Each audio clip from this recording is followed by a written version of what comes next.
How to create or how to switch to an Instagram business account. Hello everyone and welcome back to our channel. For today's tutorial, it will be quick and easy. We will show you how to turn your Instagram account into a business account or how to manage your business account on Instagram and different tools.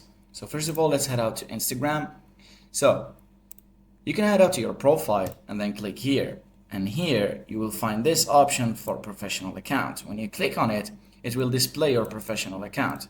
If you don't have this option yet, it's because your profile is not a professional account. So what you need to do is go here and you can find switch to business account.